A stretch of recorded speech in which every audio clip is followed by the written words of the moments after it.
भगवतो अरहतो सम्मा सम्बुद्धस्स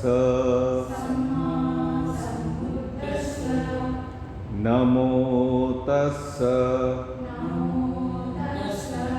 भगवतो अरहतो सम्मा सम्बुद्धस्स।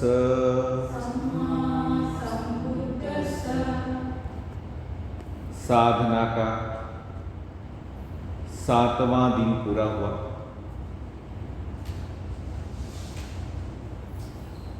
दसवें दिन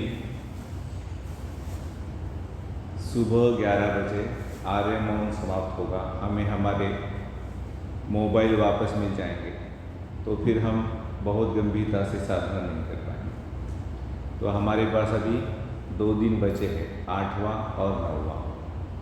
तो जितनी गहराई तक जा सकते हैं, जितना निरंतर ध्यान कर सकते हैं, कंटिन्यूअस, उतना करें।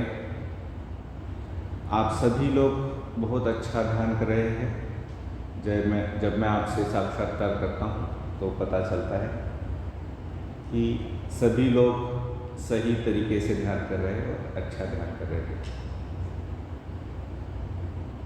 साधना का उद्देश्य है मन कैसे काम करता है उसे समझना, मन में दुख कैसे पैदा होता है उसे समझना। उसके लिए मन को थोड़ी शांति की ज़रूरत होती है। तो मन शांत भी कर रहे हैं और मन कैसे काम कर रहा है ये भी समझ रहे थे। और मन में जो तृष्णा उत्पन्न होती है उसे ढीला भी कर रहे हैं, उसको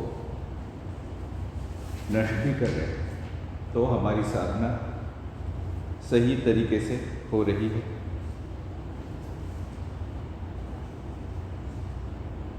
भगवान ने हमें ये साधना सिखाई। मनुष्य जाति पर भगवान का बहुत बड़ा उपकार है और बहुत बड़ा उपकार है भिक्षु संघ का कि 2600 साल तक ये साधना उन्होंने जीवित रखी।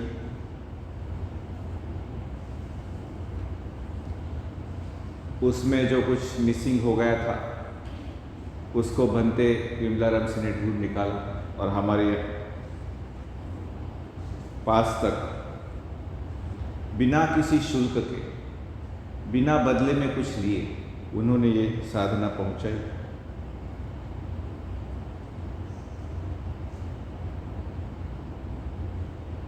आज का सूत्र है मध्यम निकाय का 135वां सूत्र, चूड़कम्म विभंग सूत्र।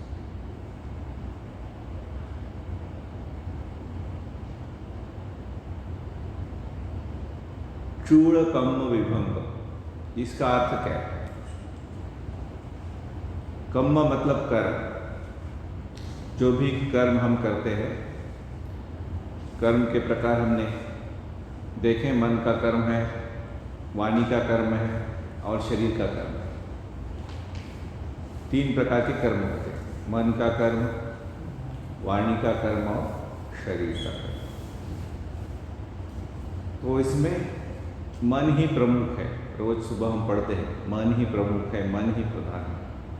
क्योंकि कोई भी कर्म करने की इच्छा पहले मन में जागती है और जब वो तीव्र होती है तो वो वाणी पर प्रकट होती है। जैसे गुस्सा आया तो गुस्सा पहले मन में जागता है और फिर वाणी से गाली निकलती है, और गुस्सा और ज़्यादा बढ़ गया तो शरीर से हम जिसके ऊपर गुस्सा आया उसको मारते भी हैं। तो कर्म की शुरुआत जो है वो मन में होती है। इसीलिए मन को सुधार रहे, अच्छे कर्म की शुरुआत भी मन में होती है।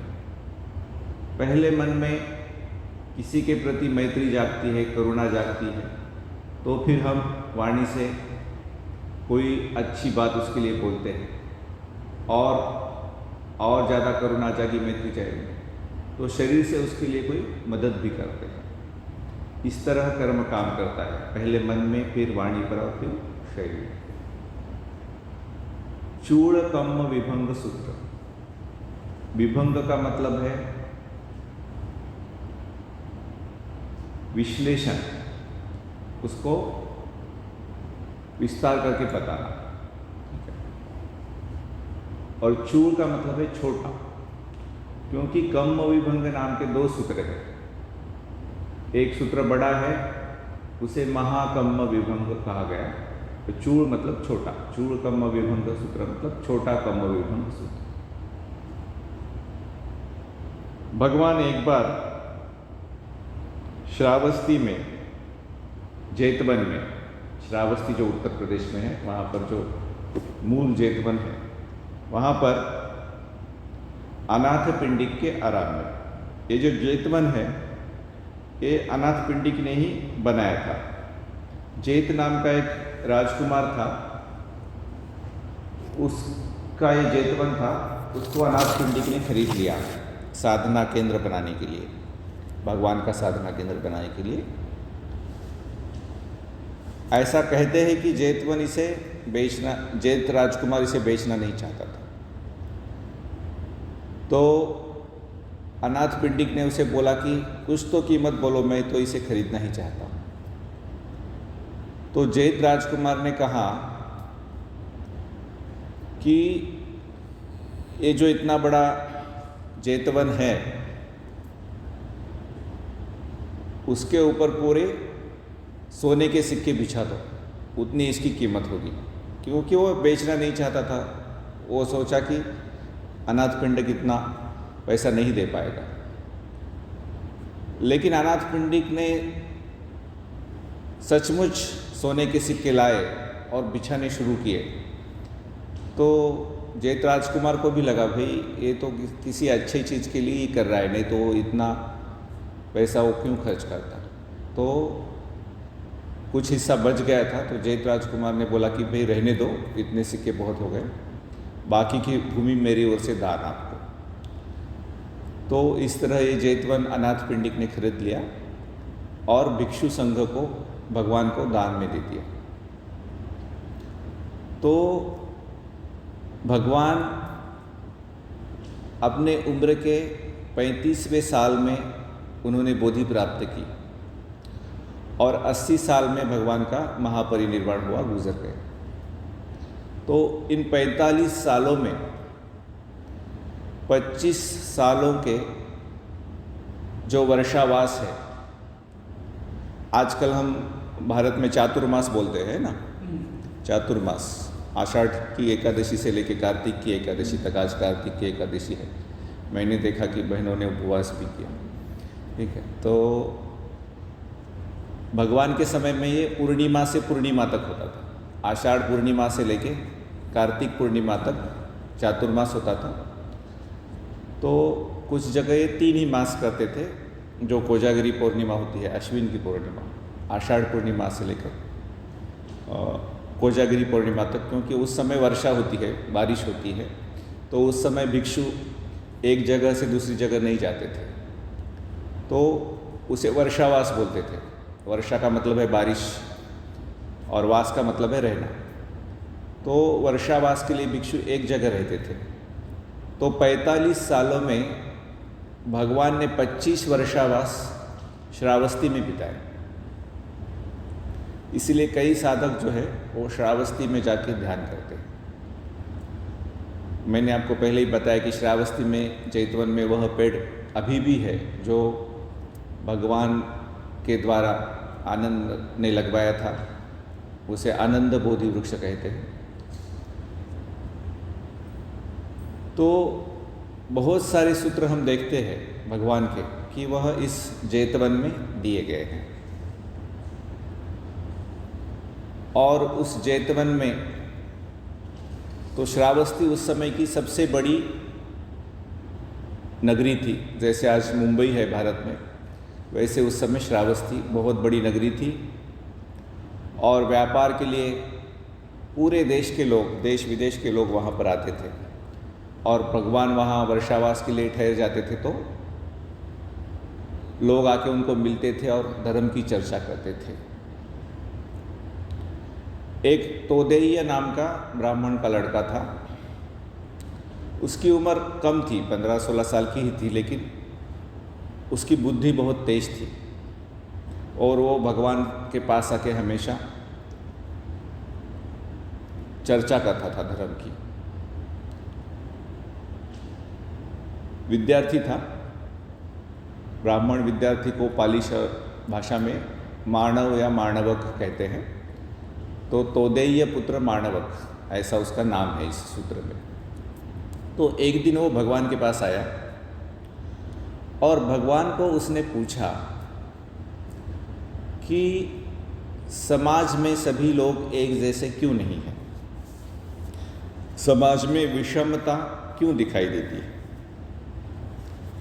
तो किस किस प्रकार की विषमता है, उसके बारे में वो भगवान को पूछता है। कहता है कि कुछ लोग अल्पायु है, मतलब कुछ लोगों का आयुष्य कम होता है, जल्दी मर जाते हैं, और कुछ लोग दीर्घायु हैं। हम देखते हैं कुछ लोग 108, 120, 126 वर्ष तक जीते हैं। भगवान स्वयं 80 वर्ष तक जिए।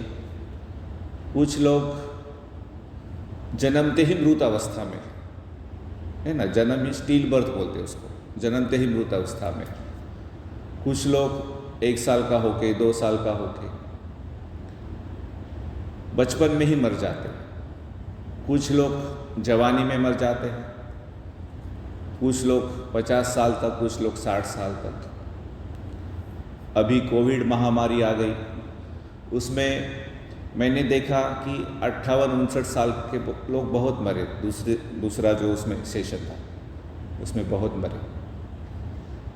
तो ऐसा क्यों होता है? और कुछ लोगों को, जैसा बहुत सारे डॉक्टर्स, मैंने भी कोविड में काम किया, कोविड पेशेंट्स के साथ हमने काम किया, लेकिन हमें कोविड की बीमारी नहीं हुई और हम जिंदा रहे। तो कुछ लोग लंबा जीवन जीते हैं और कुछ लोग बीच में ही मर जाते हैं। ऐसा क्यों होता है? ऐसा एक सवाल भगवान से उस विद्यार्थी ने किया।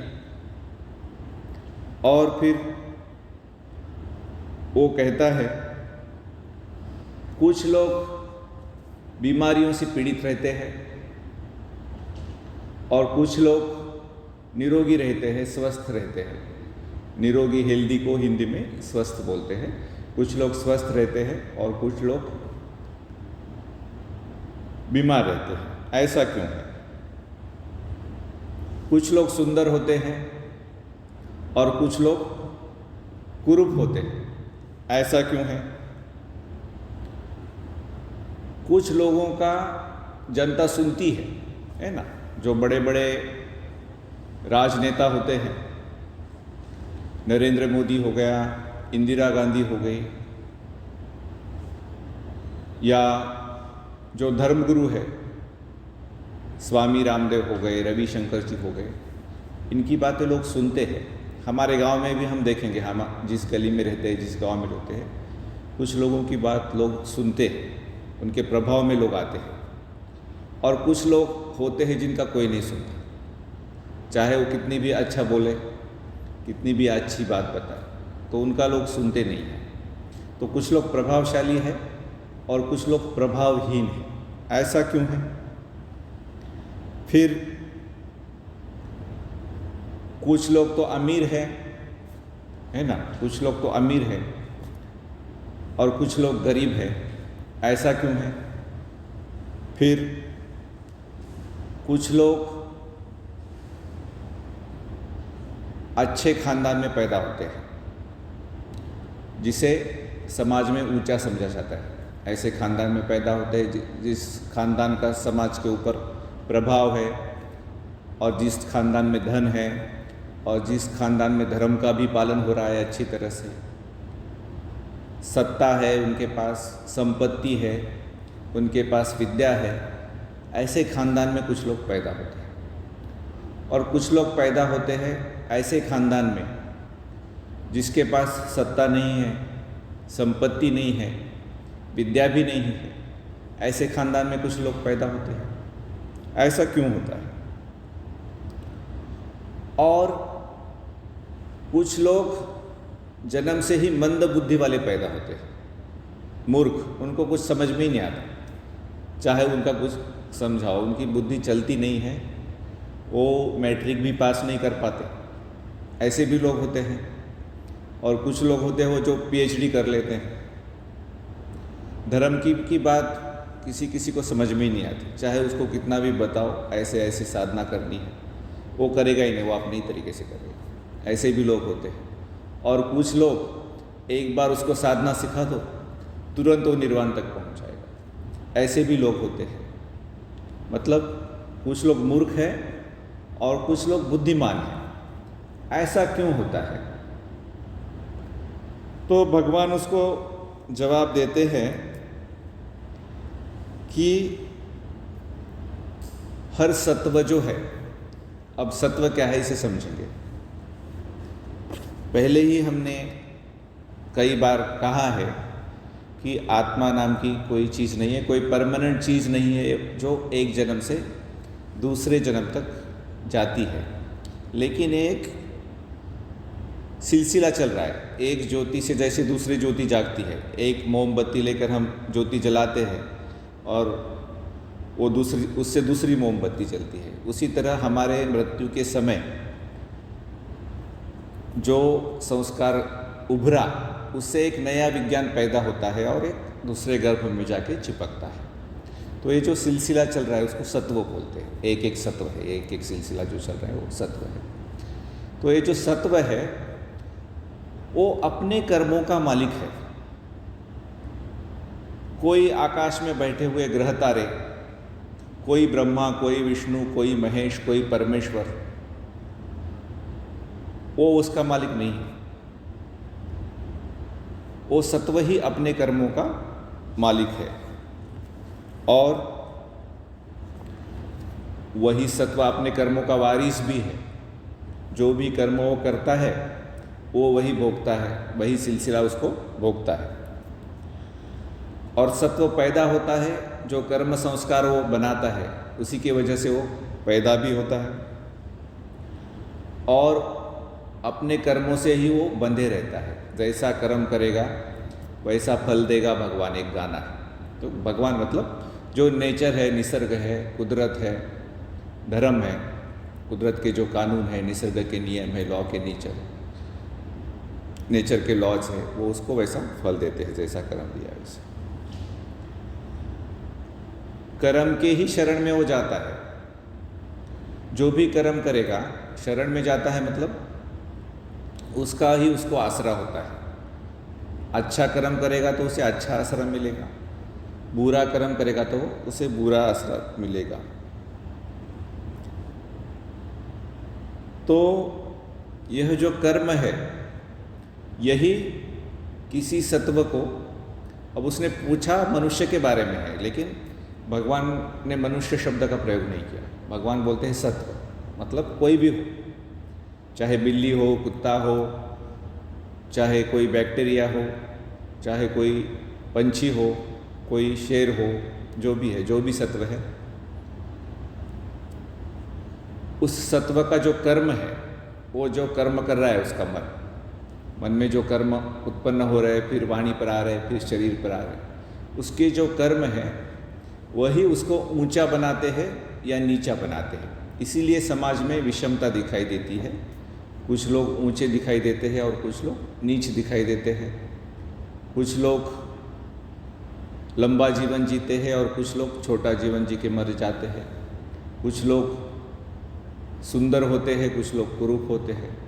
कुछ लोग प्रभावशाली होते हैं, कुछ लोग प्रभावहीन होते हैं। कुछ लोग श्रीमंत होते हैं, कुछ लोग दरिद्री होते हैं। कुछ लोग अच्छे खानदान में पैदा होते हैं, कुछ लोग बुरे खानदान में पैदा होते हैं। कुछ लोग बुद्धिमान होते हैं, कुछ लोग मूर्ख होते हैं। ये सब कर्म की वजह से होता है। तो वो जो तोदेय पुत्र मानवक विद्यार्थी है, वो भगवान को कहता है कि भगवान ये तो आपने बहुत संक्षेप में बता दिया, शॉर्ट में बता दिया, थोड़ा खुलकर बताओ, थोड़ा विश्लेषण करके मुझे बताओ। तो भगवान कहते हैं ठीक है विद्यार्थी, अभी मैं तुझे विस्तार से बताऊंगा, तू ध्यान दे के सुन। तो भगवान कहते हैं कोई आदमी है या औरत है, वो प्राणियों को मारते रहते हैं। कोई व्यक्ति है जो प्राणियों को मारते रहता है, खूनी है, उसके हाथ खून से रंगे हुए हैं और वो मुक्के मारता है, हिंसा करता है। प्राणियों के प्रति उसके मन में दया नहीं है, क्योंकि ऐसी क्रिया वो करता है और करते रहता है। तो जब वो मरता है तो मरने के बाद वो नरक में पैदा होगा, बुरी जगह पैदा होगा, अपाय गति में पैदा होगा। मनुष्य से नीचे की जो गतियां हैं उसमें नरक है, पशु है, असुर है, प्रेत योनि है, भूत पिशाच जो भी है, उसमें वो पैदा होगा। लेकिन किसी कारण से मृत्यु के समय उसका कोई अच्छा संस्कार जागा, कभी उसने शील का पालन किया होगा। जैसे आज एकादशी है, आज का दिन लोग शील का पालन करेंगे, वैसे भगवान के समय में अष्टमी को, हर अष्टमी को और हर पूर्णिमा को और कृष्ण पक्ष की चतुर्दशी को, अमावस्या के पहले दिन लोग उपोषित करते थे। आजकल हम उपवास बोलते हैं, तो उपोषित करते हैं। तो उस समय 8 शीलों का पालन करते थे। तो ऐसा कोई संस्कार उसका जागा, चाहे वो खूनी भी हो, लेकिन शील पालन करने का या कोई अच्छा दूसरा संस्कार जागा, जिसकी वजह से वो नरक में नहीं गया, मनुष्य योनि में पैदा हो गया। तो क्या होगा, मनुष्य होने के बाद भी उसका जो आयुष्य है वो बहुत छोटा होगा। और क्यों छोटा होगा? क्योंकि पिछले जन्मों में उसने प्राणियों की हत्या की है, दूसरों का जीवन उसने छोटा बनाया है, उससे हाथ खून से रंगे हुए हैं और उसने हिंसा की है, उसके मन में दया नहीं थी, इसलिए वह प्राणी लंबा जीवन नहीं जी सकेगा।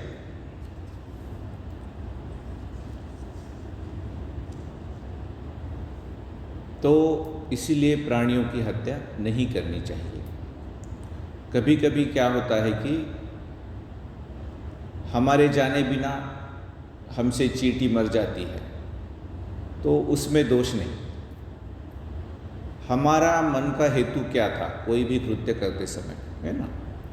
उसको नेचर देखता है, धर्म देखता है कि क्या चींटी को मारने का हेतु तुम्हारे मन में था, क्या उसके प्रति द्वेष था? तो वो नहीं होगा तो उसका फल नहीं आएगा। तो मन का हेतु, कोई भी शील पालन करते समय मन का हेतु प्रमुख है, तो मन के हेतु के हिसाब से धर्म फल देता है। फिर कोई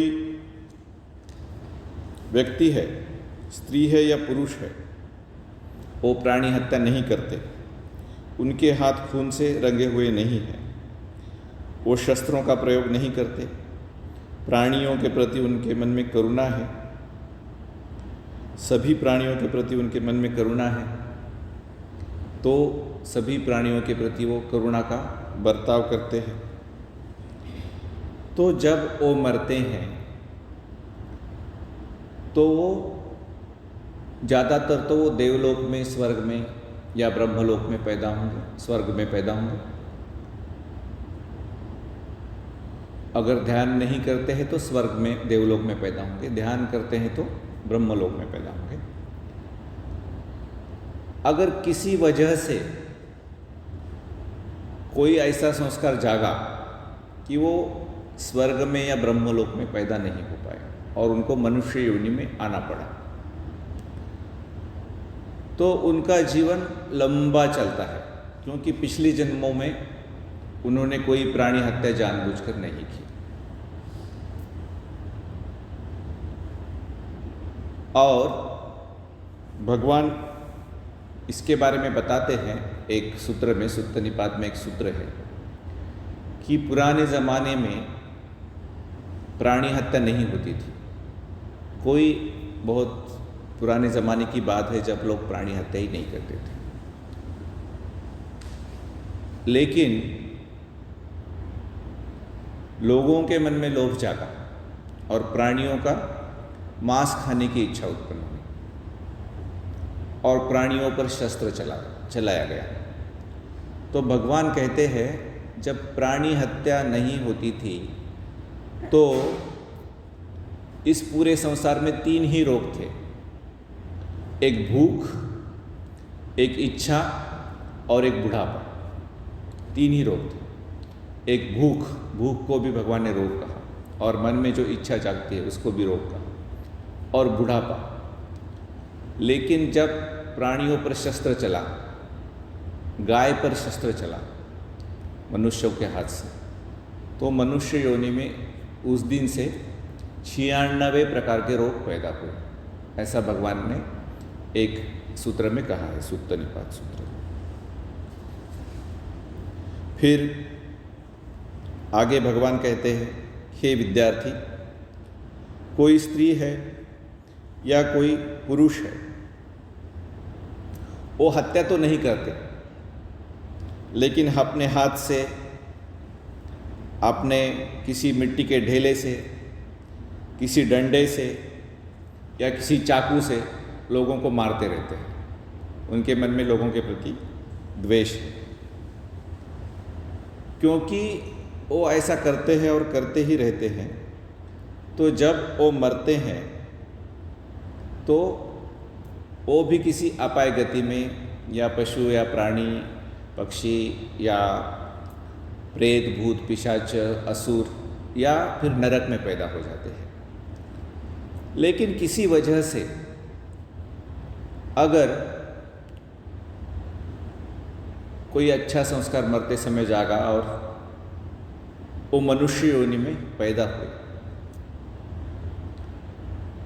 तो वो कोई बीमारी के साथ पैदा होते हैं। बचपन से ही उन्हें कोई बीमारी लग जाती है और उनको भोगना ही पड़ता है। क्यों होता है ऐसा? क्योंकि उन्होंने पिछले जन्मों में लोगों को मारा है,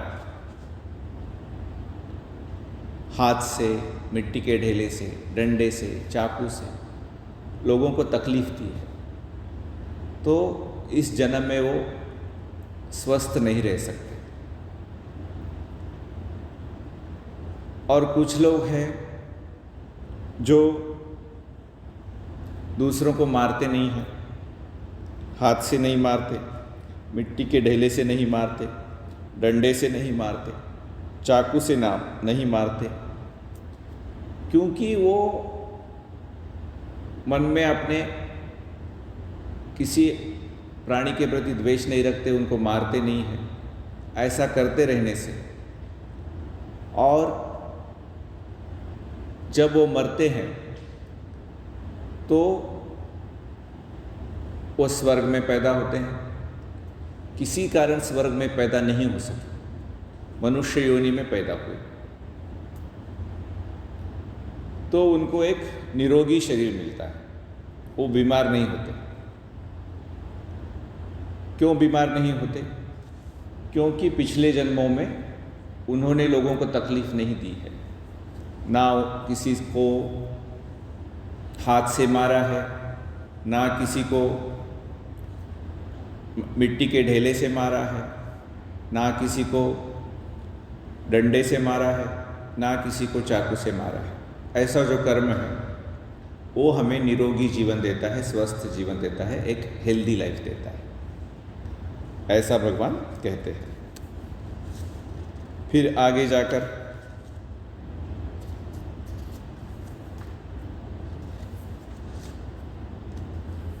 भगवान कहते हैं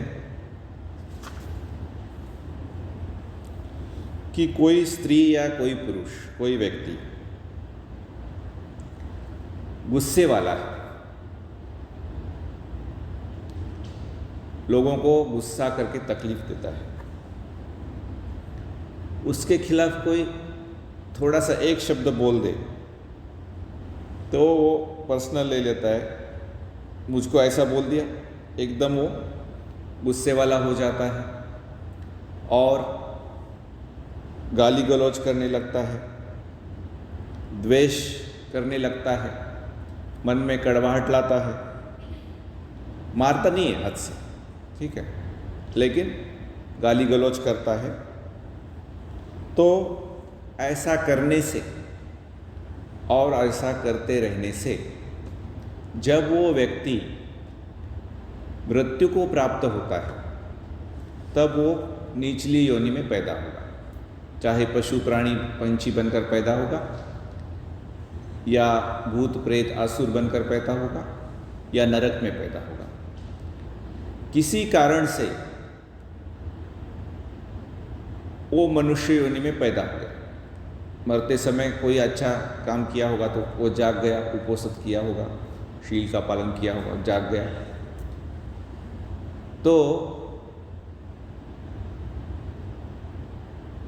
वह कुरूप पैदा होता है, सुंदर नहीं पैदा होता। उसका रूप जो है वो देखने लायक नहीं होता।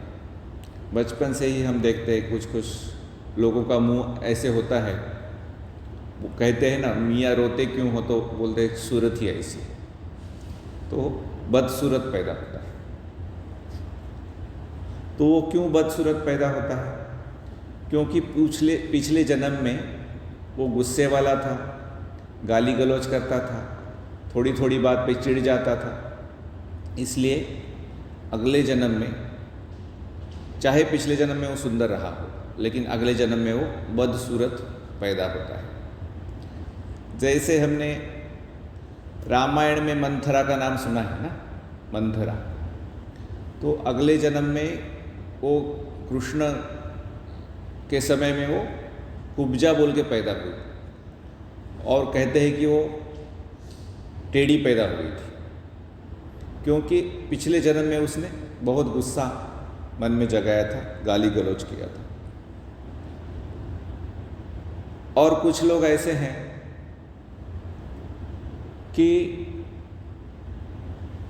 जो गुस्सा नहीं करते, स्त्री हो या पुरुष हो, वो गुस्सा नहीं करते, चाहे जितनी टीका उन पर हो वो गुस्से में नहीं आते, और गाली गलौज नहीं करते, द्वेष नहीं करते, मन में कड़वाहट नहीं रखते। ऐसे भी लोग होते हैं। तो वो लोग जब मरते हैं तो वो स्वर्ग में पैदा होते हैं। अगर किसी कारण से स्वर्ग में पैदा नहीं हो सके और मनुष्य योनि में पैदा हुए तो वो बड़े सुंदर पैदा होते हैं। तो हम देखते हैं कुछ पुरुष कुछ स्त्री वो पैदाइशी सुंदर होते हैं, है ना। तो उन्होंने कुछ पिछले जन्म में गाली गलौज नहीं किया, क्रोध नहीं किया, इसकी वजह से वो सुंदर पैदा होते हैं। तो जो लोग मंगल मैत्री का अभ्यास करते हैं, करुणा का अभ्यास करते हैं, उनके चेहरे पर एक प्रसन्नता आती है। इसी जन्म में भी वो सुंदर नहीं होते हुए भी सुंदर दिखने लगते हैं, क्योंकि उनके चेहरे पर एक तेज आता है। यह भी एक मैत्री का लाभ है। इसलिए भगवान ने कहा कि मंगल मैत्री करते रहो। और कोई आदमी होता है जो मत्सर करता है। मत्सर मतलब हम दो एक ऑफिस में काम करते हैं, एक की तरक्की हो गई, हमें अच्छा नहीं लगता। उसकी क्यों तरक्की हो गई, मेरी क्यों नहीं हुई, ऐसा उसके मन में आता है। किसी दूसरे का यश होता है, किसी का बेटा MBBS को लग गया, किसी को कोई अवार्ड मिल गया, कोई MLA बन गया, कोई MP बन गया, किसी को कोई प्राइज़ मिल गया, किसी ने मेहनत से अच्छी कमाई की, घर बनाया। तो ऐसे व्यक्ति होते हैं कि जिनको दूसरों की तरक्की अच्छी नहीं लगती, वो मन ही मन कहते हैं ये कैसे आगे बढ़ गया, मैं क्यों नहीं आगे बढ़ा। और ऐसे भी होता है खुद आगे बढ़ा हुआ भी है तो भी लगता है कि दूसरा आगे नहीं बढ़ना चाहिए, है ना। खुद अमीर है लेकिन दूसरों के अमीर होना उसे अच्छा नहीं लगता। खुद ऊंचे पद पर है लेकिन दूसरा कोई उस ऊंचे पद पर आ जाए उसे अच्छा नहीं लगता। खुद की तो तरक्की हो गई लेकिन अपने कलीग की भी तरक्की हो गई तो उसे अच्छा नहीं लगता। ऐसे भी लोग होते हैं। तो ऐसे लोग जब मरते हैं और ये मत्सर का भाव मरते समय उनके मन में जागता है तो पशु योनि में या पंछी बनकर या भूत प्रेत बनकर या नरक में पैदा होते हैं। समझो मृत्यु के समय यह मत्सर का भाव नहीं जाग पाया तो अच्छा भाव जगा और वो मनुष्य योनि में पैदा हुआ। मनुष्य योनि में पैदा तो हुआ लेकिन वो दूसरों को प्रभावित नहीं कर सकता, उसका कोई नहीं सुनेगा। वो एक प्रभावहीन आदमी बोलकर पैदा होगा। चाहे वो लोगों को कितने ही उपदेश दे, चाहे वो लोगों को बोले कि मेरे लिए ये करो या आप ये करो, उसका उपदेश कोई नहीं सुनेगा। ऐसा क्यों होगा? क्योंकि पिछले जन्म में उसने लोगों के प्रति मत्सर रखा था। और हे विद्यार्थी, भगवान कहते हैं इस विद्यार्थी को, हे विद्यार्थी, कोई स्त्री या पुरुष अपने मन में मत्सर नहीं रखता। कोई तरक्की करता है तो उसे बुरा नहीं लगता,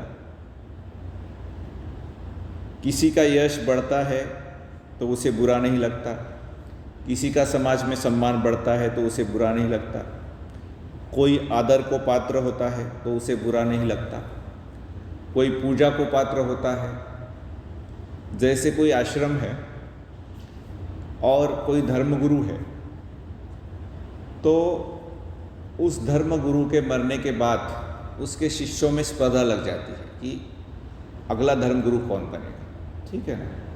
और कोई बन जाता है तो अध्यात्म के क्षेत्र में होकर भी बाकी शिष्यों में कुछ शिष्य ऐसे होते हैं जिनके मन में मत्सर पैदा होता है और किसी किसी के मन में मत्सर पैदा नहीं होता। तो कुछ लोग ऐसे होते हैं जिनके मन में मत्सर पैदा नहीं होता, एनवी पैदा नहीं होती। किसी को लोग सलाम करते हैं तो उसके लिए भी उसके मन में मत्सर पैदा नहीं होता। किसी को झुककर नमस्कार करते हैं तो उसके लिए भी उसके मन में मत्सर पैदा नहीं होता।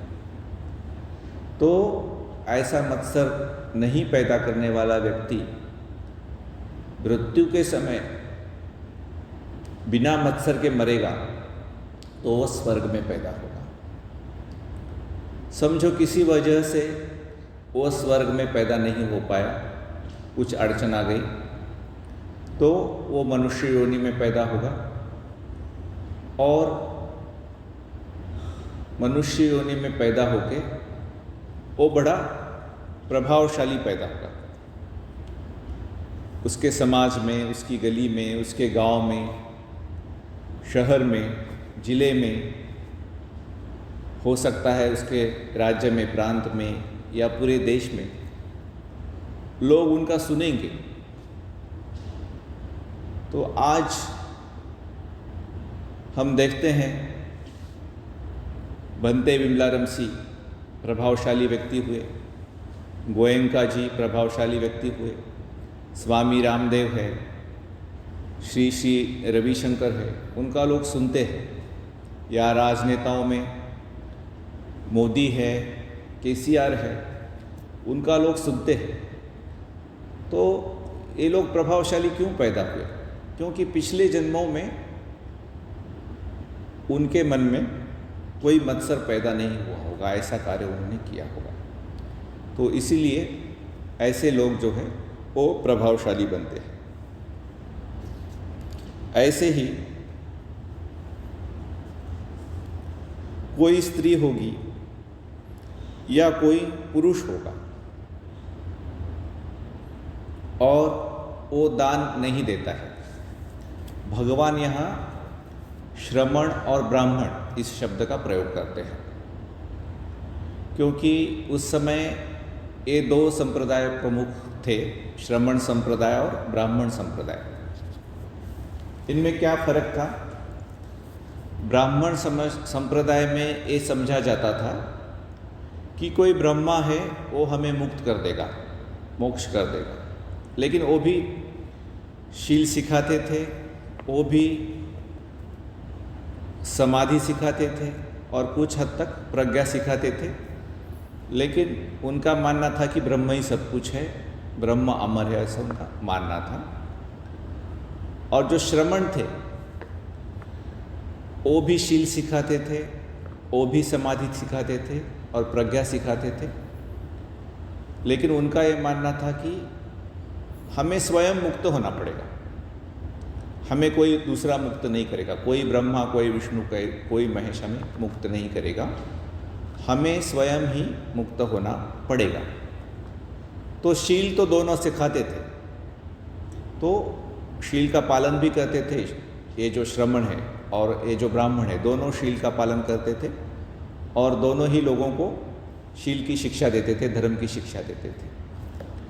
तो ये जो लोग हैं वो दान पर जीते थे, लोगों के दान पर जीते थे। उनका अपना कोई नौकरी धंधा नहीं होता था, वो लोगों के दान पर जीते थे। तो ऐसे लोगों को अन्न देना, पानी देना, जल पदार्थ देना, कपड़े देना, वाहन देना, उनका फूलों से, हार से सत्कार करना, उनको सुगंधी द्रव्य देना, उनको उनके रहने खाने का इंतज़ाम करना, उनके कुटी में दिया जलाना, ऐसा कुछ लोग नहीं करते हैं। मनुष्य जीवन में आके भगवान कहते हैं ये करना ज़रूरी है।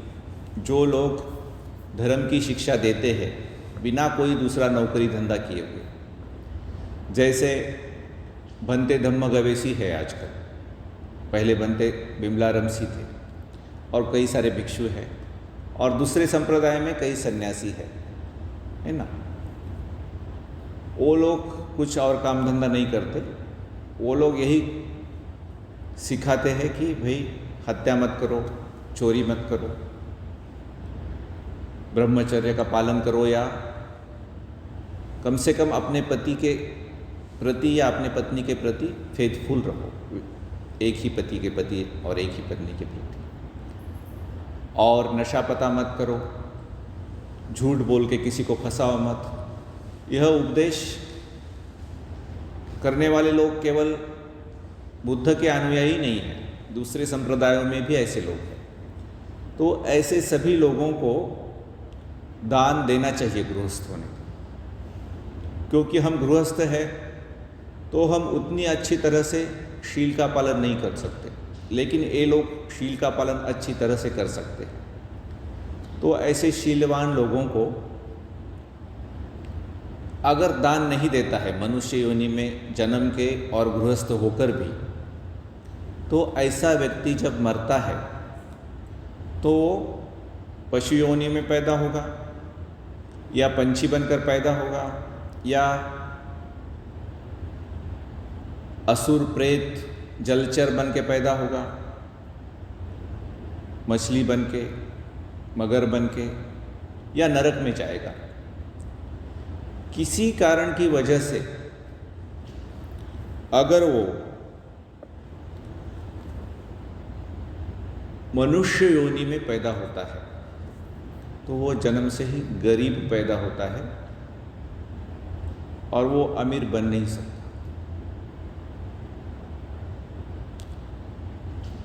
अगर उसे अमीर बनना है तो उसे जो भी कमाई करती है उसमें से कुछ न कुछ दान देते रहना पड़ेगा, तभी जाके इस जन्म में या अगली जन्म में अमीर बनेगा।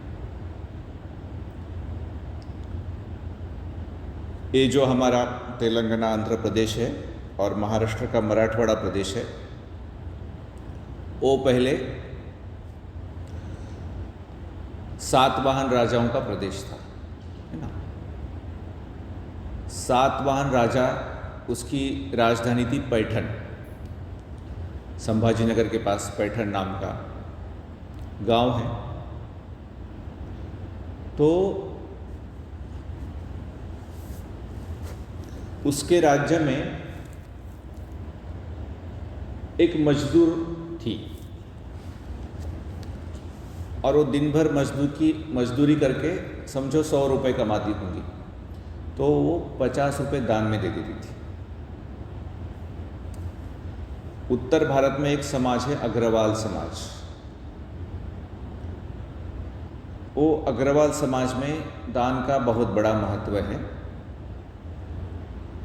भगवान बुद्ध अपने शिष्यों को कभी कभी उपाधि देते थे, किताब देते थे, मतलब एक नाम देते थे कि तू प्रज्ञा में आग्रह है, आग्रह मतलब सबसे ऊंचा, प्रमुख, तू शील में आग्रह है, तू मैत्री में आग्रह है, तू समाधि में आग्रह है, तू रिद्धि सिद्धियों में आग्रह है, तू बुद्धि में आग्रह है। तो ये जो अग्रवाल समाज है, उनका जो एक पूर्वज भगवान के समय था, अनाथ पिंडिक, जिसने ये जेतवन दान दिया, उसको दान में आग्रह की उपाधि दी थी। अग्रपाल कहा गया था उसको, है ना, अग्रपाल। तो ये अग्रपाल का आगे जाके अग्रवाल हुआ। तो यह जो मजदूर लड़की थी वो अग्रपाल समाज से थी, अग्रवाल समाज से थी और बहुत गरीब थी, मजदूर थी। लेकिन क्योंकि अग्रवाल समाज में पैदा हुई थी तो वो जितना भी कमाती होगी, 50 रुपये कमाए, 100 रुपये कमाए रोज में, तो उससे आधा वो दान ही देती थी। तो पूरे पैठन नगरी में उसकी कीर्ति फैल गई। तो राजा के पास उसकी कीर्ति पहुंची। तो राजा ने उसको बुलाया और कहा कि तू ऐसा क्यों करती है भाई? तो वो कहती है, भाई देखो, हम अग्रवाल है और भगवान ने हमारे पूर्वज को ये अग्रपाल की उपाधि दी है, तो हमारे यहाँ तो ये परंपरा है कि हम दान करेंगे ही। तो आज भी वो समाज है, वो बहुत दान करता है और वो आज भी अमीर समाज है। तो भगवान कहते हैं कि अगर कोई गरीब पैदा होता है तो क्यों पैदा होता है? क्योंकि पिछले जन्म में श्रमणों को और ब्राह्मणों को उसने दान नहीं दिया, अन्न का दान नहीं दिया, पानी का दान नहीं दिया, कपड़ों का दान नहीं दिया, वाहन का दान नहीं दिया, हार का दान नहीं दिया, सुगंधी द्रव्यों मतलब जो भी धूप है, अगरबत्ती है, उसका दान नहीं दिया, उनके लिए रहने खाने का इंतज़ाम नहीं किया, उनके लिए दिया नहीं जलाया, तो इसलिए वो गरीब पैदा होता है। कोई स्त्री या पुरुष है जिसने श्रमणों को और ब्राह्मणों को अन्न का दान दिया, पानी का दान दिया, कपड़ों का दान दिया, वाहनों का दान दिया, हार का दान दिया, सुगंध का दान दिया, शैया, उनके रहने खाने का इंतज़ाम किया, उनके घर में बिजली जलाई, श्रमणों और ब्राह्मणों के कुटियों में बिजली जलाई, तो वह जब मरेगा तो स्वर्ग में पैदा होगा। किसी कारण से स्वर्ग में नहीं पैदा हो पाया तो वह मनुष्य योनि में पैदा होगा तो अमीर पैदा होगा, उसके जीवन में अमीरी आएगी, वो श्रीमंत पैसे वाला पैदा होगा। क्यों होगा? क्योंकि पिछले जन्मों में उसने दान दिया है, श्रमणों और ब्राह्मणों को अन्न का दान दिया है, पानी का दान दिया है, कपड़ों का दान दिया है, वाहन का दान दिया है, हार का दान दिया है, सुगंध का दान दिया है, उनके लिए रहने खाने की व्यवस्था की है, उनके लिए दिया जलाया। तो आज के युग में कौन श्रमण है, कौन ब्राह्मण है? देखेंगे हम, जो शीलवान लोग हैं, जो शील का उपदेश करते हैं और जो साधना कर रहे हैं। 10 दिन की साधना में लोग आए तो जो भगवान बुद्ध की साधना कर रहे हैं वो श्रमण का काम कर रहे हैं, चाहे 10 ही दिन के लिए क्यों न हो, तो हम ये श्रम कर रहे हैं कि हम मुक्त हो, हम मोक्ष हो। तो 10 दिन के लिए जो साधक आता है वो एक श्रमण की तरह ही है, वो एक ब्राह्मण की तरह ही है। भगवान ने सही ब्राह्मण किसको कहा? जो पूरे विकारों से मुक्त हो गया, मन में किसी कोई विकार नहीं हुआ, जो अरहंत हुआ, वही सही ब्राह्मण है, ऐसा भगवान ने कहा। तो शिविर में जो भी लोग आते हैं उनके लिए हम अन्न की व्यवस्था करें, दान की व्यवस्था करें, उनके लिए पानी की व्यवस्था करें, उनके लिए रहने के लिए मकान बनवाने के लिए दान दें, उनका आदर सत्कार करें, शिविर स्थल पर कोई दुर्गंधी नहीं रहे इसलिए कोई सुगंधी वस्तु का प्रयोग करें। तो यह दान हमारे पुण्य का काम करता है और वो हमें अमीर बनाता है, ऐसा भगवान कहते हैं। उसके आगे भगवान ने कहा, हे विद्यार्थी, भगवान उस विद्यार्थी को समझा रहे हैं, कोई स्त्री है या कोई पुरुष है, ये बहुत ही उग्र स्वभाव का है, जिसे अंग्रेजी में एरोगेंट बोलते हैं। वो किसी का सम्मान नहीं करता, अपने माता का सम्मान नहीं करता, अपने पिता का सम्मान नहीं करता, अपने गुरु का सम्मान नहीं करता, घर में जो बड़े बुजुर्ग हैं उनका सम्मान नहीं करता, उनको नमस्कार नहीं करता, उनको जाने के लिए रास्ता नहीं देता, उनके आने पर उठता नहीं है, उनको बैठने के लिए आसन नहीं देता, उनको रास्ता नहीं देता, उनकी पूजा नहीं करता। ऐसा जो व्यक्ति है उग्र स्वभाव वाला, वो जब मरता है तो पशु योनि में, पंछी में बनकर, जलचर बनकर, असुर प्रेत भूत बनकर या नरक में पैदा होता है। अगर किसी कारण से वो मनुष्य योनि में पैदा हुआ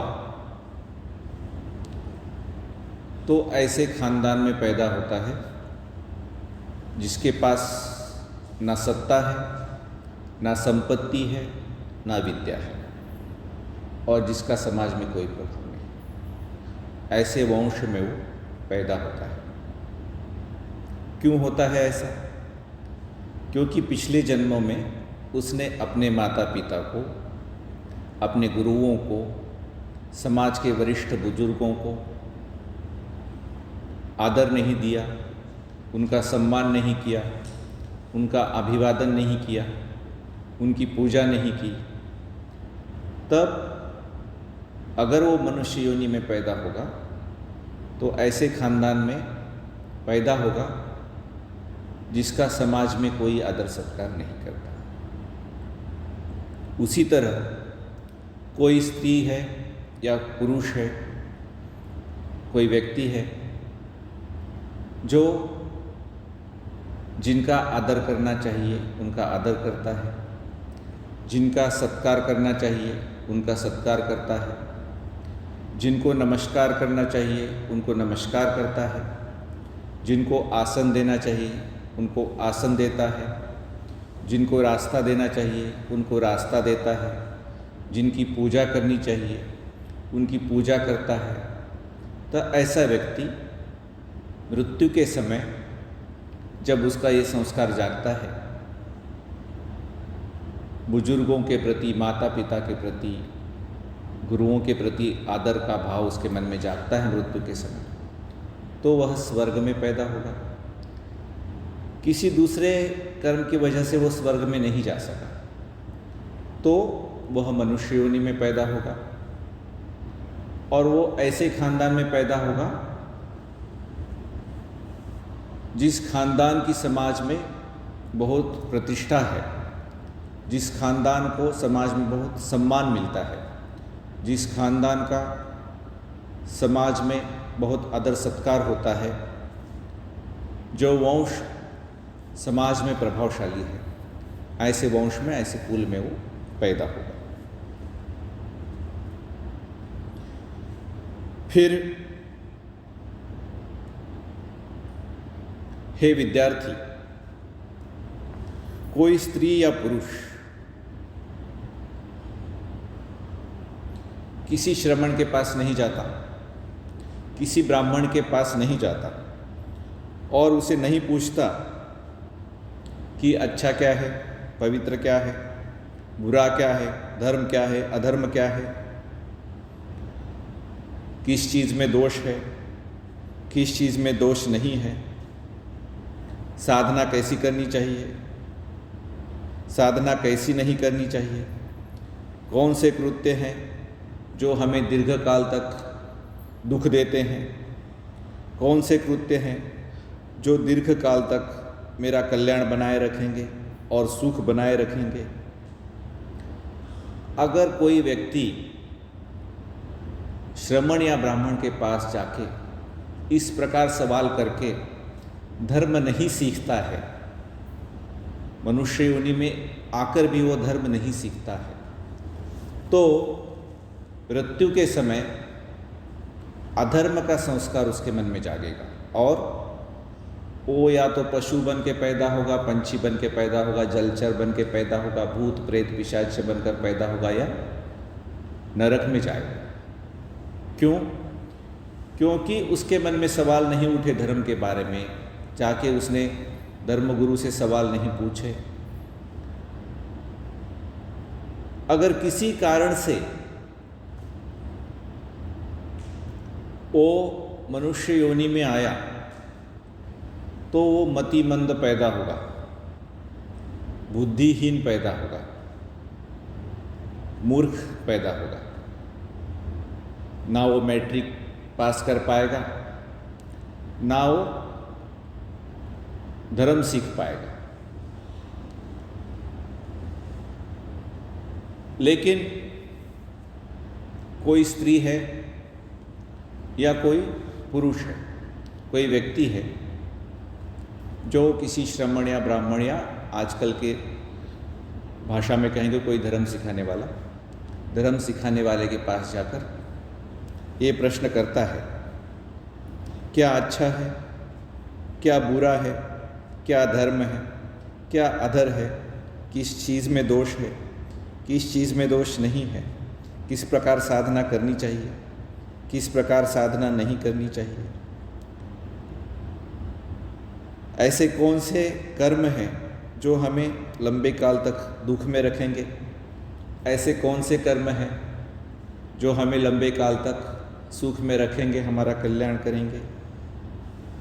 ऐसे प्रश्न मन में आकर, आजकल तो धर्मगुरु के पास भी जाने की ज़रूरत नहीं, किताबें छपती है, गूगल में हम देख सकते हैं, है ना। तो ऐसे प्रश्न मन में आके हम पूछते हैं श्रमण ब्राह्मणों के पास जाकर, तो ऐसा व्यक्ति जब मरता है तो वो स्वर्ग में या ब्रह्मलोक में अगर ध्यान भी डेवलप करता है तो पैदा होगा। किसी कारण से वह मनुष्य लोक में पैदा होगा तो वो बहुत बुद्धिमान पैदा होगा। तो कुछ कुछ लोग हम देखते हैं कि वो जन्म से ही बुद्धिमान होते हैं, क्योंकि उन्होंने श्रमण ब्राह्मणों के पास जाकर पिछले जन्मों में धर्म सीखा है। तो इसीलिए हे विद्यार्थी, इस समाज में विषमता दिखाई देती है। कुछ लोग कम आयुष्य वाले हैं, कुछ लोग दीर्घ आयुष्य वाले हैं, कुछ लोग बीमार हैं, कुछ लोग स्वस्थ हैं, कुछ लोग कुरूप हैं, कुछ लोग सुंदर हैं, कुछ लोग प्रभावहीन हैं, कुछ लोग प्रभावशाली हैं, कुछ लोग गरीब हैं, कुछ लोग अमीर हैं, कुछ लोग बिना मान सम्मान वाले खानदान में पैदा होते हैं, कुछ लोग मान सम्मान वाले खानदान में पैदा होते हैं, कुछ लोग गरीब है, कुछ लोग अमीर है, और कुछ लोग मूर्ख पैदा होते हैं, और कुछ लोग बुद्धिमान पैदा होते हैं। इस प्रकार जो भी सत्व हैं, जो भी प्राणी हैं, मनुष्य हो मनुष्यत्व हो, अपने कर्मों के मालिक है, अपने कर्मों के वारिस हैं, अपने कर्मों से ही वो जन्म लेते हैं, अपने कर्मों से बंधे रहते हैं, अपने कर्म का ही वो आसरा लेते हैं। इसीलिए कर्म से ही मनुष्य उच्च होता है, कर्म से ही मनुष्य नीच होता है।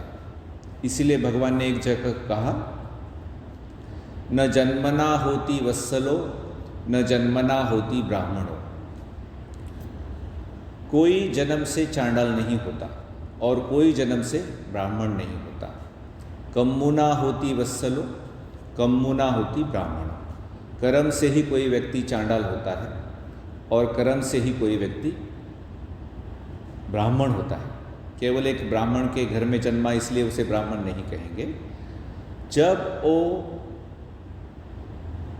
मन को पूरी तरह से शुद्ध कर लेगा, अरहंत हो जाएगा, तभी उसे मैं ब्राह्मण कहता हूँ, ऐसा भगवान ने कहा है।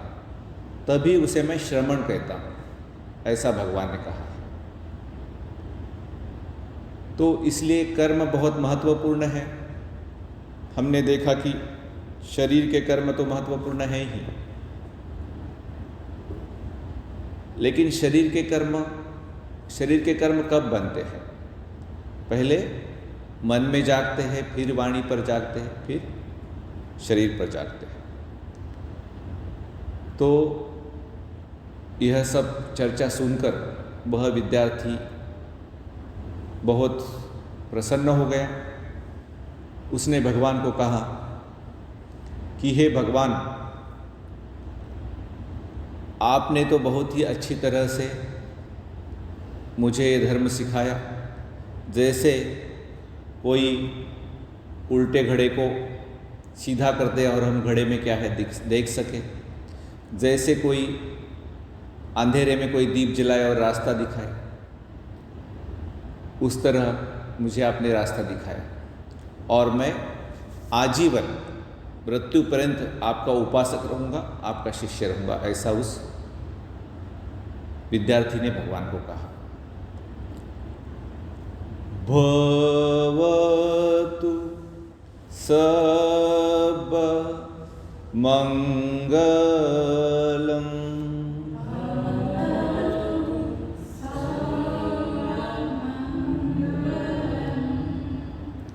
भवतु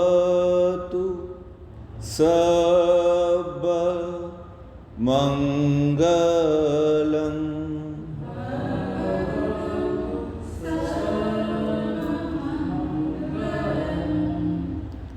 भवतु सब मंगलम।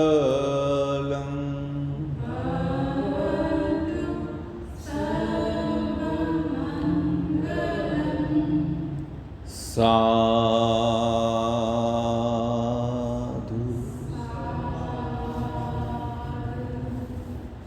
साधु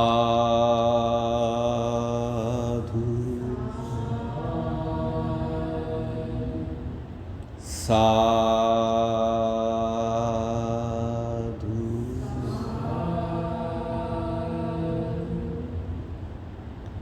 कोई प्रश्न है तो पूछ सकते हैं।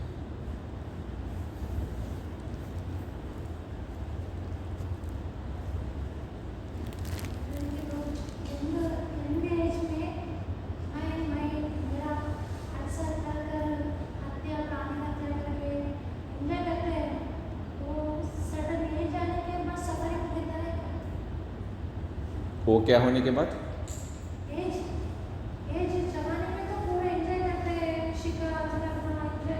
हाँ, तो उसमें ऐसा है, देखो, हर कर्म का पकने का एक फल होता है, काल होता है, टाइम होता है ना। जैसे अलग अलग प्रकार के बीज है ना। तो आपका सवाल ये है क्या कि जवानी में तो बुरे कर्म किए और बुढ़ापे में जाके साधना की? हाँ, और बुढ़ापे में जाके साधना की, सफरिंग तो होगा ही। अभी नहीं होगा, समझो। अभी हम उस जन्म में या अगले जन्म में? हाँ, यही जन्म में भी सफर होता है, क्यों नहीं होता? बुढ़ापे में भोग सकता है। हाँ हाँ हाँ, हो सकता है, यह भी हो सकता है कि इसी जन्म में बुरे कर्म करे और इसी जन्म में उसको भोगे इन दिस वेरी लाइफ, यह भी हो सकता है। क्योंकि हर कर्म का जो है ना, वो एक टाइम होता है पकने का। तो उसका फल किसी कर्म, कोई कर्म ऐसा होता है उसका तुरंत फल आ जाएगा। कोई कर्म एक बीज की तरह है, सीड जैसे होता है पेड़ का, उस तरह ये मन में जो कर्म होता है उसके सीड होते हैं, ठीक है ना। तो कोई कर्म होता है वो कुछ महीने के बाद, कुछ सालों के बाद फल देगा।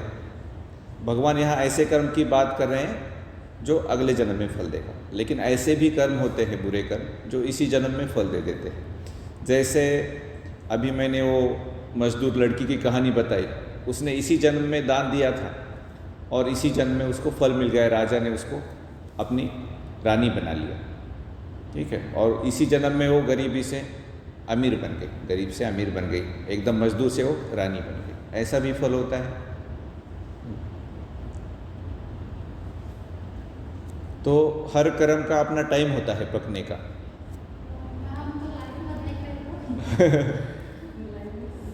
भगवान ने बहुत जन्मों में पुण्य किया। भगवान ने उसको पिछले जन्मों को बोधिसत्व के जन्म कहते हैं ना।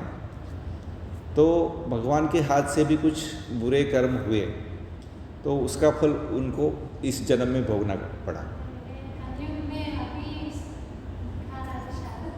हाँ,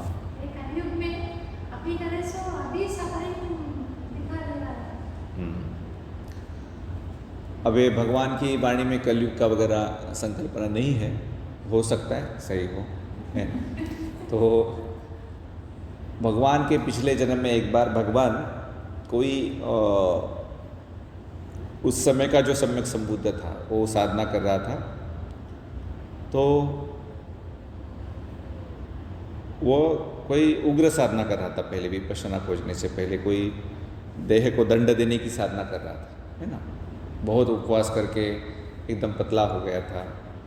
तो उसको देखकर बोधिसत्व जब थे भगवान उस समय हंसे। तो उसकी वजह से कहते हैं, ये सब अर्थ कथा में है, मूल त्रिपिटक में ये बातें नहीं हैं, बाद में उसके ऊपर भाष्य लिखे गए हैं। लेकिन कहने का मतलब है कि कर्म का फल कैसे आता है। तो उसको देखकर भगवान हंसे। तो उस सम्यक संबुद्ध ने केवल 6 साल के लिए ये देह का दंड देने की, उपवास करने की साधना की थी, 6 दिन के लिए की थी। तो लेकिन भगवान क्योंकि उस समय बोधिसत्व थे तो उसको हंसे। तो इसलिए जब सिद्धार्थ राजकुमार बनकर वो पैदा हुए तो कहते हैं कि उन्हें 6 साल तक ये देह दंडन की साधना करनी पड़ी इस जन्म में। वैसे ही भगवान के एक प्रमुख शिष्य थे महामौद्गलायन। उन्होंने किसी पिछले जन्म में अपने माता पिता उनके अंधे थे और वो तीर्थ यात्रा करना चाहते थे, लेकिन ये इनको तीर्थ यात्रा नहीं करना चाहता था। तो तीर्थ यात्रा को लेके जाऊंगा बोल के जंगल में ले गया पिछले जन्म में, और अपने माता पिता को बहुत पीटा। चोर आए बोल के, वो अंधे हो गए थे माता पिता, चोर आए बोल के उनको पीटा। तो इस जन्म में अरहंत होने के बावजूद महामौद्गलायन को ऐसी मृत्यु मिली कि उनको भी टुकड़े टुकड़े करके मारा गया। तो अरहत होने के बाद भी जो शरीर के ऊपर फल आता है दुष्कर्म का, मन भले ही प्रसन्न रहेगा, मन को तकलीफ नहीं होगी, लेकिन शरीर के ऊपर फल आएगा। जैसे भगवान को भी उन्होंने बोधिसत्व रहते हुए कुछ दुष्कर्म उनसे हुए थे, तो उनको उनके ऊपर झूठे आरोप लगाए गए। कभी कभी उनके शरीर से खून निकाला देवदत्त ने, उनको कभी कभी पेट में दर्द होता था भगवान को भी। तो ये सब पुराने कुछ बहुत गहरे कर्म थे, उनका फल आता ही रहा। भले ही मन से वो उसे भोग नहीं सकेंगे, क्योंकि वो मन उनका पूरा शुद्ध हो गया था, लेकिन उनके शरीर में वो फल प्रकट हो गया। वैसे ही महामोदगलायन का हो, सूत्रों में और अर्थकथाओं में ऐसी बहुत चीज़ें हैं। जातक में एक अपदान नाम का ग्रंथ है कुद्दक निकाय में, उसमें यही चीज़ें हैं कि किस बुरे कर्म का क्या बुरा फल आता है, ये सब उसमें बताया है। लेकिन जैसे कहते हैं कि बहुत ज़्यादा पढ़कर भी हम अगर धर्म का आचरण नहीं करेंगे तो वो ऐसे हो गया कि कोई गुराखी है और दूसरों की गायें चरा रहा है। रोज़ हम उसको पढ़ते हैं, तो थोड़ा सा ही धर्म पढ़ ले और अच्छा आचरण करे तो उसे श्रमण बनने का फल मिलेगा, वो मुक्त हो जाएगा।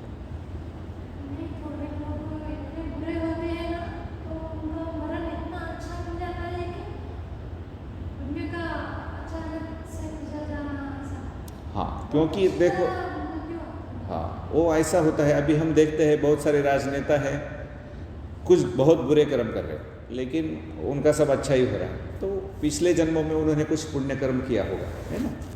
आदमी में दोनों चीज़ें होती हैं, है ना। हमारे मन में भी हम देखते हैं कुछ चीज़ें धर्म की जागती हैं, कुछ चीज़ें अधर्म की जागती है ना।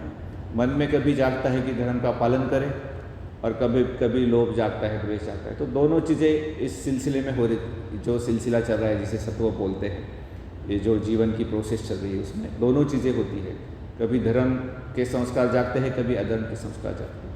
तो एक मिश्र जीवन होता है हमारा, कि सुख भी आता है और दुख भी आता है, निंदा भी होती है समाज में, प्रशंसा भी होती है। इसे लोक धर्म कहा गया। 8 तरह के लोक धर्म, सुख और दुख, सुख भी आता है, दुख भी आता है, लाभ भी होती है, हानि भी होती है, और यश भी आता है, अपयश भी आता है। तो इन सभी चीज़ों में धर्म हमें मन का संतुलन बनाए रखना सिखाता है, ठीक है। तो हम देखते हैं कि कुछ कुछ लोग तो बहुत बुरा काम करते जा रहे हैं, लेकिन वो अमीर भी हो गए और उनकी मृत्यु भी अच्छी हो गई, ऐसा भी हम देखते हैं। तो उसके पीछे उनके पिछले कर्म होते हैं।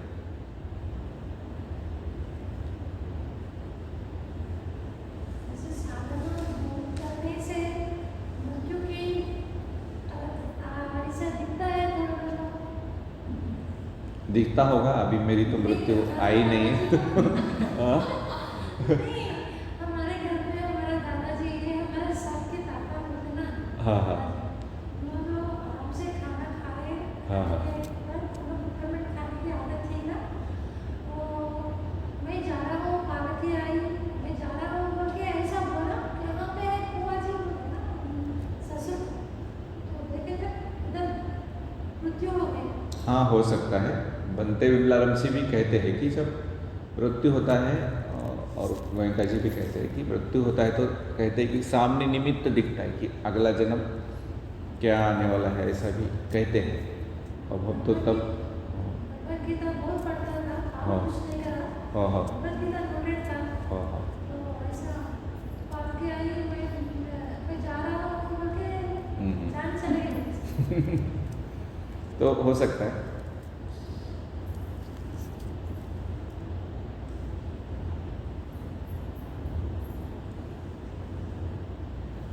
सर एक प्रवचन की जो भी हुई 4-5 दिन हमने की, हाँ इसकी वीडियो या ऑडियो मिल मिल सकती है जो मनन करने के लिए? अच्छा, ऑडियो रिकॉर्डिंग तो मैं कर रहा हूँ, ऑडियो रिकॉर्डिंग मैं कर रहा हूँ, अच्छा, ठीक है। क्योंकि इसका मनन और चिंतन होने के लिए रोज शाम को या सुबह मनन और चिंतन हो, हाँ। जिससे अलर्ट रहे, जागरूक रहने के लिए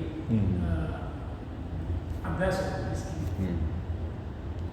ऑडियो रिकॉर्डिंग हो रहा है, ठीक है।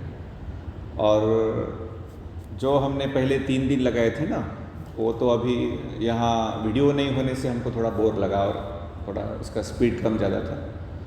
वो उपलब्ध है इसमें अपने चैनल पे, यूट्यूब चैनल पे। उसको अगर हेडफोन लगा के अकेला सुनेंगे तो वो भी आपको अच्छा लगेगा, वो भी उपलब्ध है। और इसकी भी है ऑडियो रिकॉर्डिंग। इसकी भी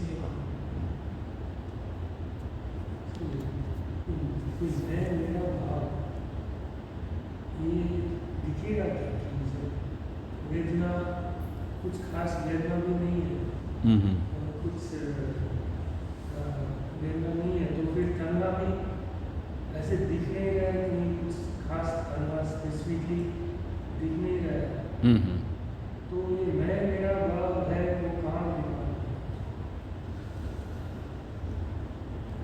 जब मन में निवरण जागता है ना, हाँ, निवरण मतलब कोई राग जागता है, कोई लोभ जागता है ना, तो क्यों जागता है? मुझे नहीं चाहिए, है ना, ये। और कोई लोभ जागता है तो मुझे चाहिए, तो उसमें मैं आता है ना। जब हम मुझे कहते हैं तो उसमें मैं आता है, तो उसमें मैं का भाव होता है जो।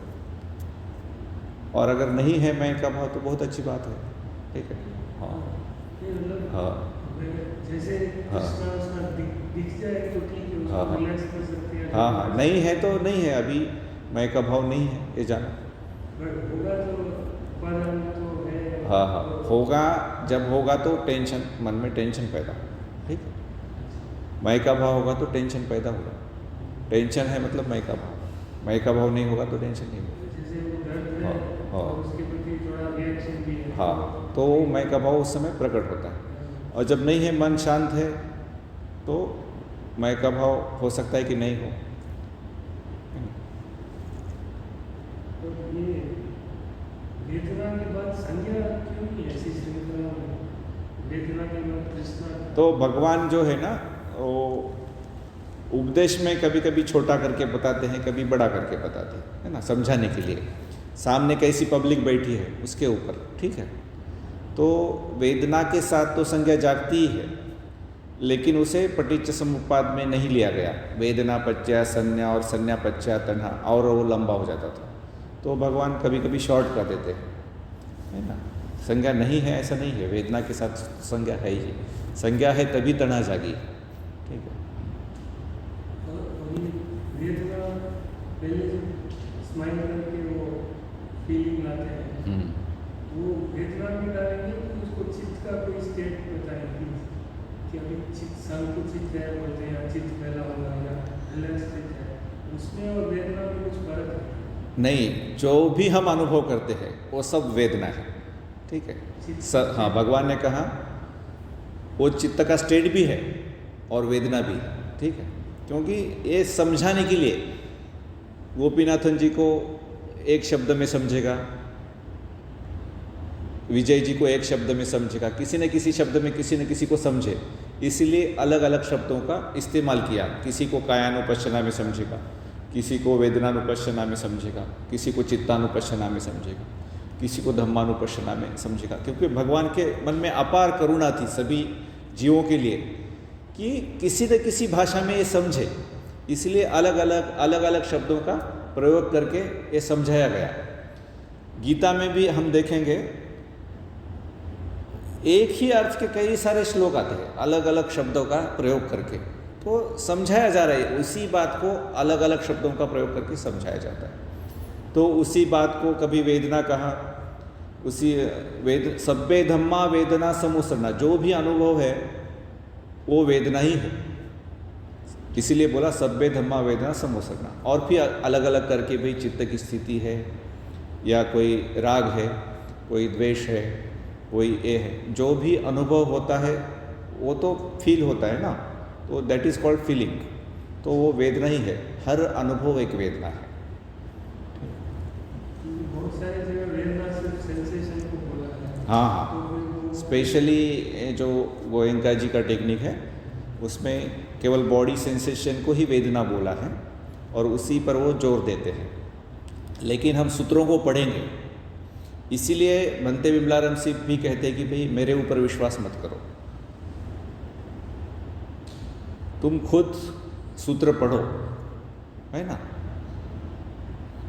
गोयंका जी के सेंटर में पाली प्राइमर मिलता है, पाली प्राइमर और पाली डिक्शनरी और पाली प्राइमर की कुंजी, उसका गाइड भी मिलता है। तो अगर आपको इंटरेस्ट है, ज़रूरी नहीं है सबके लिए, लेकिन अगर आपको इंटरेस्ट है कि ये जो सब हम सीख रहे हैं वो सही तरीके से कर रहे हैं कि नहीं, तो उसको ख़रीद के आप पाली पढ़ के फिर, क्योंकि इंग्लिश ट्रांसलेशन गलत भी हो सकता है, क्यों हम इंग्लिश ट्रांसलेशन को सही समझे या तेलुगु ट्रांसलेशन को या हिंदी ट्रांसलेशन को क्यों सही समझे। तो पाली सूत्र खुद पढ़ के भी हम ये चेक कर सकते हैं कि हम जो साधना कर रहे हो सही बात है कि नहीं। तो वेदना क्या कह रहे हैं, वेदना के कई बार भगवान ने दो ही प्रकार बताए, सुख वेदना और दुख वेदना।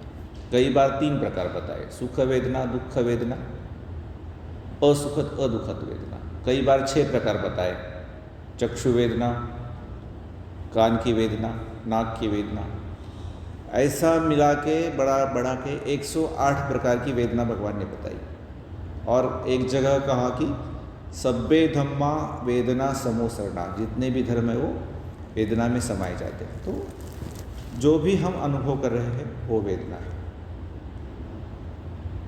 अब गोयंका जी का ये टेक्निक है, उनका जो ध्यान है वही बॉडी सेंसेशन पे ही पूरे चलता है, तो उस पर वो महत्व देते हैं, वो अलग बात है। लेकिन सूत्रों में वेदना, हर अनुभव को वेदना कहा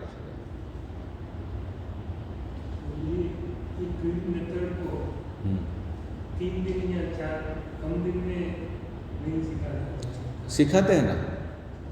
हाँ, क्योंकि बहुत लोगों के पास 10 दिन देखो ट्वीम मेथड का ऐसा है कि हमारे ऑनलाइन भी क्लासेस चलते हैं, 10 दिन का ऑनलाइन क्लास चलता है। हर तारीख को 1 तारीख को मेरा ऑनलाइन क्लास होता है 1 से 10 तारीख तक, है ना। हमारी जो वेबसाइट है DSMC एशिया, आप गूगल में डालोगे DSMC एशिया तो उसमें उसका टाइम टेबल आएगा और उसका लिंक आएगा कैसे उसको रजिस्टर करना है। या मुझे फ़ोन करके भी आप ज्वाइन कर सकते हैं, किसी को कंप्यूटर नहीं आता है, मोबाइल चलाना नहीं आता है, तो फ़ोन करके भी 1 तारीख से 10 तारीख तक आपके मित्रों को भी बता सकते हैं। 1 से 10 तारीख तक मैं ऑनलाइन क्लास लेता हूँ। 11 से 20 तारीख तक शुभम नाम का टीचर है, वो क्लास लेता है। 21 से 30 तारीख तक इनकी बेटी है सिंधु बोल के, वो क्लास लेती है। और ऐसे क्लास चलते हैं और बिल्कुल फ्री हैं, कोई चार्ज नहीं लगता उसमें। कम टाइम देना पड़ेगा। हाँ, 4 घंटे रोज के दे के आप अपना रोज का जॉब करके रोज के 4 घंटे दे के सीख सकते हैं। और हमने तो ऐसे सीखा कि हम पहले केवल भंते विमलाराम सिंह के प्रवचन सुनते गए और फिर भंते का एक बहुत ही गहरा दोस्त है भंते विमलाराम सिंह का, उनका नाम है डेविड जॉनसन, है ना। उन्होंने गाइडेड मेडिटेशन के क्लिप्स डाले हुए हैं यूट्यूब में, तो वही सुन करके हमने साधना चालू की। और फिर हमारी साधना में कैसे कैसे प्रगति होती रही, हम उनको ईमेल करते थे और वो इतने क्विक थे, झट से ईमेल का जवाब देते थे। तो उनसे हमने सीखा। पहले हमने कोई शिविर नहीं किया, हमने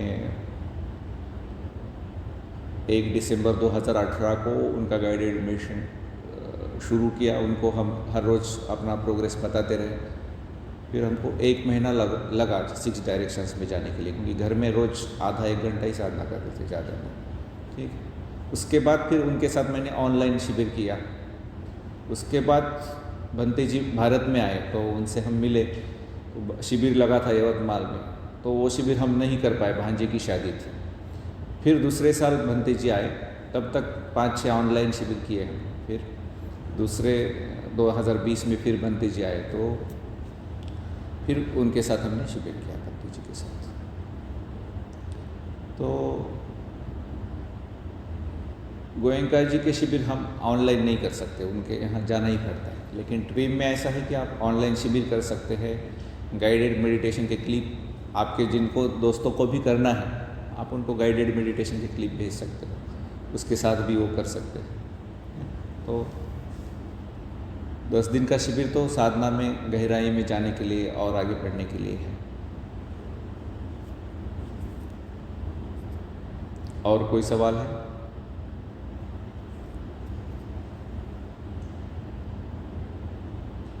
ठीक, कोई सवाल नहीं है तो 5 मिनट विश्राम करेंगे और फिर साधना करेंगे।